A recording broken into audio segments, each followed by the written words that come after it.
नमस्कार सभी साथियों को स्वागत करता हूं सभी का इस यूट्यूब चैनल पर जिसका नाम है स्टडी विद पीएन लोधा। साथियों, आपके फर्स्ट लेवल का रीट 2022 का एग्ज़ाम पूरा हो चुका है। आप सभी के जो पेपर आया था, जो कुछ पढ़ाया गया था, लगभग उसी में से पेपर बैठा था। तो इस बात की मुझे बेहद ही खुशी है कि बहुत सारे छात्रों के मेरे पास कॉल आए कि सर आपने जो पढ़ाया था उसमें से अधिकतर प्रश्न आ चुके थे और हम आराम से क्वालिफाई इस एग्ज़ाम को कर जाएंगे। तो कोई दिक्कत लेने की ज़रूरत आपको बिल्कुल भी नहीं है। जब सब चीज़ें वही है तो बिल्कुल निश्चिंत रहिए साथियों। बिल्कुल पेपर जैसा हमने सोचा था वैसा ही आया है और उससे भी कम लेवल का आया है। तो यकीन मानिएगा कोई दिक्कत आपके आएगी नहीं। प्रश्नों का सॉल्यूशन यहाँ पर लेवल 1 के जो प्रश्न थे उनका सॉल्यूशन कराने वाला हूँ जो स्मृति पर आधारित है साथियों। क्योंकि आप सभी को पता है कि यहाँ पर आपको पेपर नहीं दिया है तो मैंने लिखा है पीडीएफ सहित। तो पीडीएफ सहित इसलिए लिखा है कि स्मृति पर आधारित जो प्रश्न याद हुए थे उनकी मैंने पीडीएफ बनाई है और वो पीडीएफ में टेलीग्राम चैनल जो है हमारा स्टडी विद पीएन लोधा के नाम से सर्च कर लीजिएगा। स्टडी विद पीएन लोधा को वहाँ से टेलीग्राम पर सर्च करिएगा, आ जाएगा साथियों। तो वहाँ पर मैं इसकी पीडीएफ भी डाल दूंगा। जो मेरे पास प्रश्न अवेलेबल हुए हैं और लगभग अच्छे खासे प्रश्न मैंने अवेलेबल भी यहाँ पर कर लिए हैं, लेकिन अभी और प्रश्न भी आना बाकी है। तो बहुत ही शानदार तरीके से उन चीज़ों को समझाने की कोशिश करूंगा। तो चलिए शुरू करते हैं इस वीडियो को पूरे ही प्रश्नों को हल करके जाना साथियों। देखिएगा यहाँ पर स्मृति पर आधारित प्रश्न में वापस बता रहा हूँ। तो मैंने भी बिल्कुल चारों ऑप्शनों को देखा नहीं है। यहाँ पर जो पहला प्रश्न पूछ रहा है आपसे, तो पहला प्रश्न आपसे क्या पूछ रहा है कि बचपन की विशेषता नहीं है। तो साथियों उसमें जो ऑप्शन थे जहाँ तक मेरे पास न्यूज है तो उसमें एक तो आपके खिलौनों की आयु ऑप्शन था, एक आपके प्रश्न करने की अवस्था जो है वो ऑप्शन था, एक आपके समूह या दल की अवस्था था, ऐसे कुछ था साथियों, जिज्ञासा की प्रवृत्ति ऐसे कुछ था। तो उसमें यहाँ पर जो आपका राइट आंसर रहेगा वो रहेगा खिलौनों की आयु। खिलौनों की आयु क्यों रहेगी? क्योंकि खिलौनों की आयु किसको कहा जाता है, मैंने इस प्रश्न को कई बार कर रखा है, पूर्व बाल्यावस्था को कहा जाता है। और पूर्व बाल्यावस्था का दूसरा नाम ही क्या है साथियों? उत्तर शेष अवस्था। मतलब शेष अवस्था की विशेषता है ये, बचपन की नहीं है। बचपन का मतलब किससे लिया जाएगा यहाँ पर चाइल्डहुड, मतलब बचपन मतलब यहाँ बाल्यावस्था से लिया जाएगा। तो यहाँ खिलौनों की आयु वाला जो विकल्प था वो आपका आंसर है। नेक्स्ट अगला जो प्रश्न मुझे मिला है वो मिला है कि भाई बुद्धि लब्धि का सूत्र किसने दिया था। तो कई बार इसको भी मैंने आपको पढ़ा रखा है कि बुद्धि लब्धि का सूत्र सबसे पहले विलियम स्टर्न के द्वारा 1912 में दिया गया था, मानसिक आयु बटे वास्तविक आयु। लेकिन इसमें इंटू 100 का प्रयोग किसने किया? टर्मन ने। तो टर्मन ही विकल्प में था, स्टर्न विकल्प में नहीं था। बिल्कुल 1916 में साथियों टर्मन के द्वारा ये बुद्धि लब्धि का सूत्र दिया गया था। तो यहाँ पर टर्मन वाला जो विकल्प था, जो भी आपके पहला दूसरा तीसरा चौथा जो भी विकल्प था वो आपका टर्मन वाला ही सही माना जाएगा साथियों। बुद्धि लब्धि का सूत्र 1916 में दिया था इन्होंने, मानसिक आयु बटे वास्तविक आयु इंटू 100।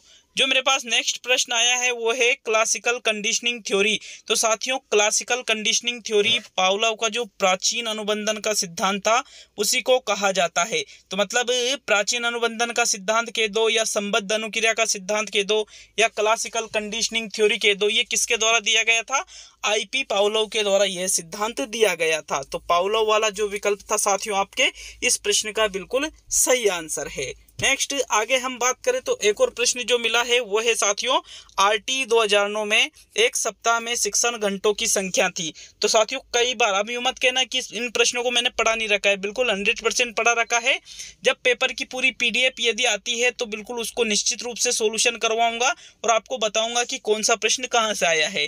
तो आरटी 2009 क्या कहती है कि एक सप्ताह में शिक्षण घंटों की जो संख्या है वो कितनी रहेगी? 45 घंटे न्यूनतम शिक्षण घंटों की संख्या रहेगी, जिसमें तैयारी के घंटे भी शामिल होंगे साथियों। बता रखा ना, याद आ रहा है कुछ कुछ।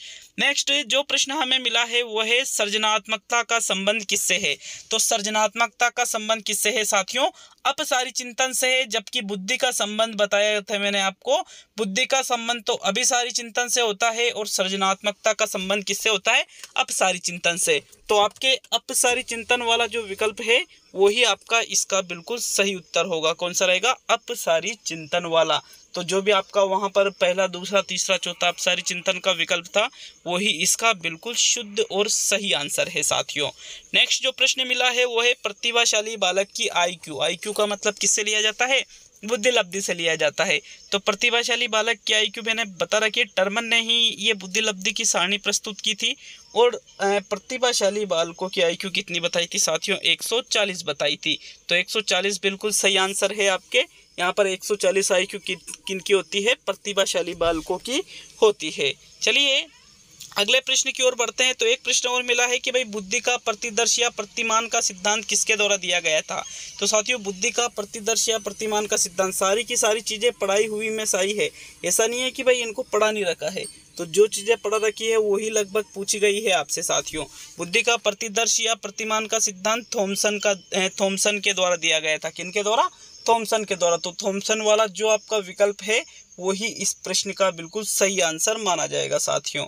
नेक्स्ट अगर हम बात करें, एक परिभाषा भी आई थी स्किनर की, वो परिभाषा तो कोई याद नहीं रख पाए जहाँ तक मुझे नॉलेज में मिला है, मतलब जिनसे मैंने जानकारी ली है, तो वो स्किनर की परिभाषा थी। बट नेक्स्ट 9वें प्रश्न की ओर बढ़े तो एक पर्यावरण का प्रश्न आया था सूर्य नगरी वाला, कि सूर्य नगरी किसको कहा जाता है? तो सूर्य नगरी किसको कहा जाता है साथियों?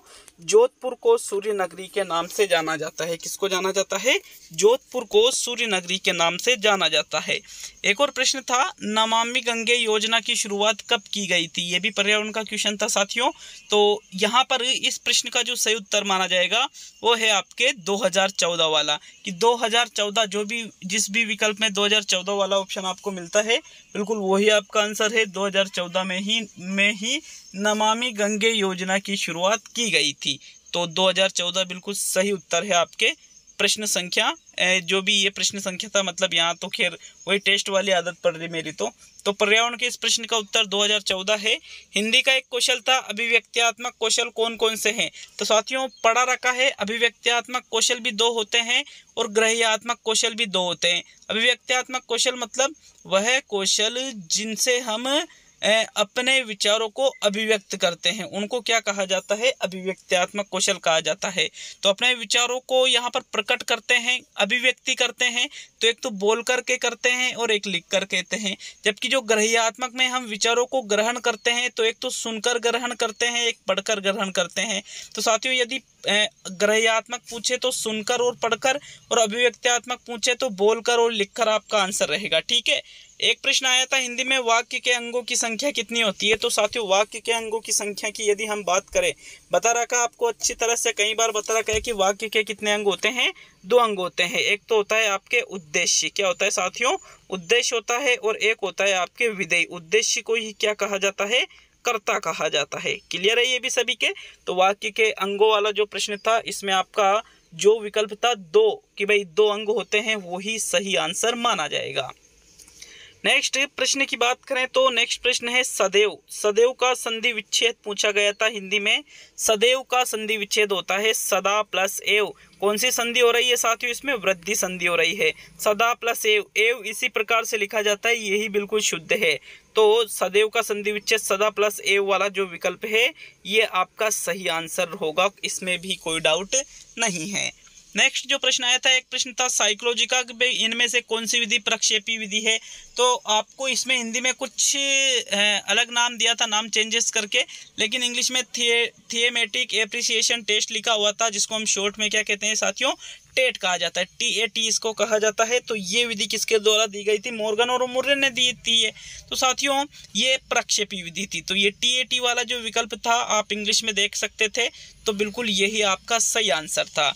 नेक्स्ट एक प्रश्न आया था कि ढाक के 3 पात। तो साथियों ये जो लोकोक्ति आई थी ढाक के 3 पात वाली, और इसका जो सही आंसर है वो रहेगा हमेशा एक सा रहना। इसी को क्या कहा जाता है? ढाक के 3 पात। तो ढाक के 3 पात लोकोक्ति का अर्थ क्या रहेगा? हमेशा एक सा रहना।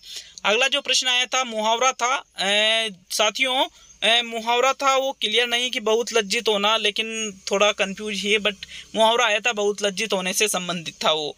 प्लेटलेट्स किस रोग में होती है? तो ये प्रश्न आपके पर्यावरण में पूछा गया था। किस में पूछा गया था?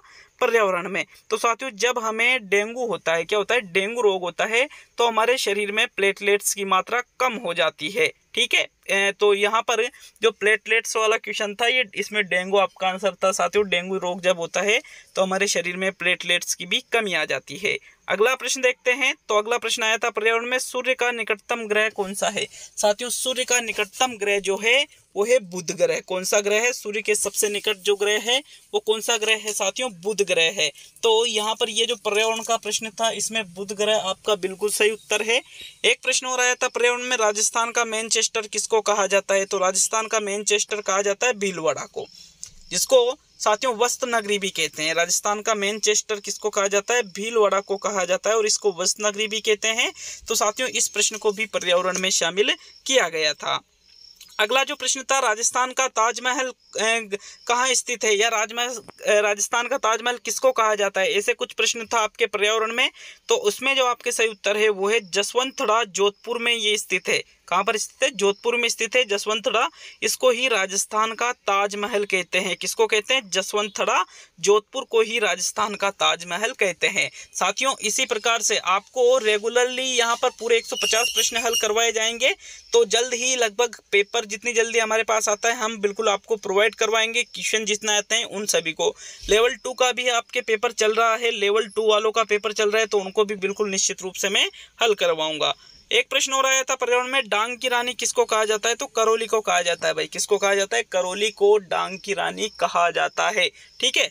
नेक्स्ट प्रश्न था, सोनारगढ़ किसने बनवाया? सोनारगढ़ दुर्ग का निर्माण जेसल भाटी के द्वारा करवाया गया। किसके द्वारा करवाया गया?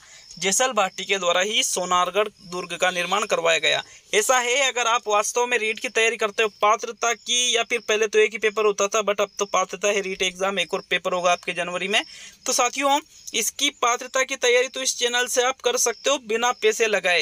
एक पैसा आपका नहीं लगेगा और गारंटी देता हूँ आपकी नंबर 1 तैयारी होगी। गारंटी देता हूँ इस चीज की मैं, चाहे आप पिछले जितने भी हमारे स्टूडेंट हैं उनसे अपना अनुभव ले सकते हो।